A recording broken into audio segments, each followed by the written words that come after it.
What's up, YouTube? I'm back. Yeah, you know, Big Lou tapping back in one more again. Well, what it do with Big Lou and FZR2? Baby. So, check it out, man. This is a continuance of my Coward series. And yet again, this is an individual that I was not going to even have on the series until I seen this today. Actually, I heard about it first yesterday, and I seen just a partial, like a still clip of it, and then I seen the actual footage of it today. It was about 10-12 minutes long. Shout out to Adam Mockler. He's a bright young man out of Indiana, very smart youngster. He's not afraid to go into the den, the den of lions, the pit of lions, however, the pit of wolves, whatever you want to call it, the den of wolves. There you go. Excuse me. This kid's got still cojones, man. Tú sabes que estoy diciendo, man. He no is scared of nobody. You know what I mean? He go over there, he asks the questions, and he don't care what the people like it or they don't like it. You know what I mean? And he approached.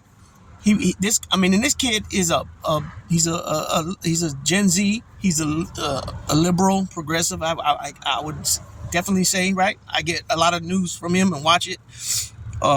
His channel. He's got a good channel, so go check him out at Adam Mockler. I will put it in either the description or in the title of the video. And all you gotta do is just hit the link and it'll take you over there. Anyways, this kid goes places. He goes to Trump rallies. He challenges the cult followers, right? And he happened to run into Mike Lindell, the pillow guy, right? And it starts off okay, but as soon as he asks Mike Lindell a question, right away Mike Lindell starts saying, "You're attacking me, and this is what's wrong with this country. Is people like you. You need prayer." And then what he does, though, at the beginning, he he quiets the crowd that are surrounding them. I mean, these guys were literally in the middle of a rally that was going to start shortly. So I don't know if this was the line to go inside or what, but they were definitely surrounded by Trump supporters. And he tells the people to be quiet, please be quiet, so he can do this interview or this interaction.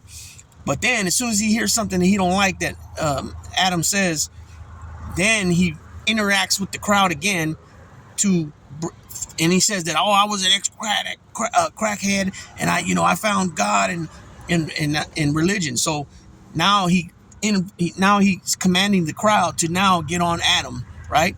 Because that's what these people do, right? They're cowards. They're not alpha males. They're not strong men. They're cowards that like to move in crowds and bullies, and they try to enforce their will on people by showing the threat of violence and then actually carrying out violence, right? But young Adam was not scared. He told everybody, "Go ahead, boo all you want." As far as I know, it's just Adam and his cameraman. And even if he did travel with security, say 2 guys security, what is that going to do in a crowd of thousands of people, right? And so this Mike Lindell, he just goes on and on and on about it's irrelevant about Trump and what Trump thinks and this and that he's doing it because he don't want the voting machines no more. He wants them out, and that the Democrats always wanted them out, but now all of a sudden they don't want them out, and that the Supreme Court of Wisconsin found that there was a wide range of voter fraud, and then Adam challenges him that, hey, all these cases that were brought to courts around the nation, more than 60 cases, a lot of them were dismissed because, and as we know, like Jenna Ellis and Rudy Giuliani and that other lady, I can't think of her name right now, when they would go in front of a court, they're officers of the court, so they can't go in there lying like they've been lying on press conferences and all that, talking about wide range of fraud and all that. They can't openly go into a courtroom lying. They are and jeopardize their license to practice law. But yet a lot of them are still doing it, and that's why a lot of them are in trouble now, right? Like John Eastman and Chesborough, what's his name? Chesborough, I think it is. Jenna Ellis, she's telling now she's working with authorities. Now she's got re-indicted over there in Arizona along with the rest of them. This dude, Mike Lindell, he's talking about, I spent all my own money. And then that's when Adam says, well, you see how much of it, basically he's saying without saying, but I'm paraphrasing. Basically, like, you're a big dummy because Trump's using you to use all your money to bankrupt yourself by he's, not spending any of the money that he asks his donors for fraud election investigations, which is all going to his criminal cases, right? Paying his attorneys. So, this dude, like I said, man, this dude, Mike Lindell, he's off the rocker. He makes no sense. He comes out every few weeks, every month maybe, talking about the new evidence is coming out. The new evidence is coming out. Then he goes on to different shows with paper, and it's like, it's got, frequencies, or I don't know what the hell would you even call it, but it doesn't pan out because the person he's speaking to can debunk it right there in front of him. And then he's like, and he can't say nothing. He said not too long ago, maybe a month or two ago, that the big evidence was going to be at the Supreme Court shortly, and that everything was going to be exposed about the 2020 election and the fraud. And still nothing. 4 years later, and there's still nothing, and they're still talking about that. You know what I mean? And people like me, especially Adam and Luke and Midas Touch and Brian Tyler Cohen and Tennessee Brando and Texas Paul and Indisputable with Dr. Rashad, Roland Martin, the list goes on and on. The Young Turks, we've seen something we never seen in January 6th, right? Where he tried to become a dictator that day by overthrowing the election, right? Mike Pence did not have the authority to do that. The position of the vice president, even when Al Gore lost that presidential election in 2000, he was the vice president for Bill Clinton. He overseen the ceremonial procedure of reading the electoral votes, right? And like what Mike Pence did, it's only a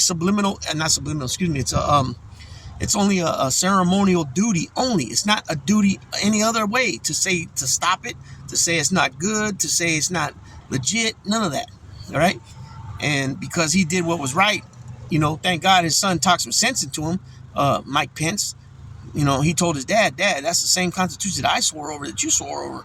Do what's right. You know what I'm saying? And I don't know if he was already having in his mind to do what's right, but at the end of the day, he did what was right, the right thing to do. And, these people now, you don't trust, everybody's fake, everybody's against Trump. And why is it that only Bill Barr is the only one that's, came out saying that he's going to vote for him from his cabinet? The only one. And even that is disingenuous, because we know that Bill Barr was part of some funky shit there, right? With the Mueller investigation, the way he came out and spoke highly on the contrary of what the report said, and also with the Michael Cohen thing, sending Michael Cohen back to jail because he didn't sign something, and also the Lev Partners and the Igor thing. He just came into office when these guys got picked up, right? He caught wind of it, so he tried to, in my opinion, stop some things to be able to cover up some things. But the truth is always going to come out. Even if it's years later, the truth will come out. So, again, shouts out to Adam Mockler. Go check his channel out, man. And, anybody that sees this video, I'm asking everybody to see this video to go check out Adam's channel, right? But if you're a Gen Zer, a youngster, and you want to, watch somebody that's more your age, you feel like you relate to more, and like I mentioned, he's sharp. He knows what he's talking about. He's very intelligent. He's very knowledgeable. He can state facts from what he's studied and learned about. And he has a good channel. So once again, go check out Adam Mockler. I'm gonna put his name in the title here, and probably in the description, and just hit the link and go on over there and sub to his channel. And I'm also will include some other channels. Anybody that doesn't know, check out probably the last 2 weeks, I've been putting in a lot of stuff in the description section. So there's links in there to channels when it comes to political stuff, politics, excuse me. And I suggested you guys go over there and check it out if you don't, if you want to hear some real news, because we don't get it from these news outlets, especially not Fox. You know, CNN, it depends what show you're watching, and even then, they're limited to a certain amount of time. So, like I said, you know, shouts out to Caitlin Collins because she's been pushing back against some of these bozos, such as J.D. Vance, who was he was the honorary guest yesterday on my Coward series video 2, and now this is video 3 about Mike Lindell, my pillow guy, right? Ex-crackhead, he said. And now he's found Jesus. So that's what I didn't say when I said he brought up, is this is what they do when they use religion, when he tried to turn the crowd on Adam and then bring religion into it. And this is not what Christianity is about. If you believe in Jesus, in the Bible, in God, in the Word, this is not, I repeat, this is not of God hating and dehumanizing people. Is not of Jesus, period. Of Jesus as love, feed, clothe, give people water, give people shelter that are in need. That's of God, not hate, not spewing nothing but poison out of your mouth about hating this one, that one, and all this other draconian laws they want to try to push back and bring us back to 1864. You know what I'm saying? And with that being said, Big Lou tapping out. Baby, baby.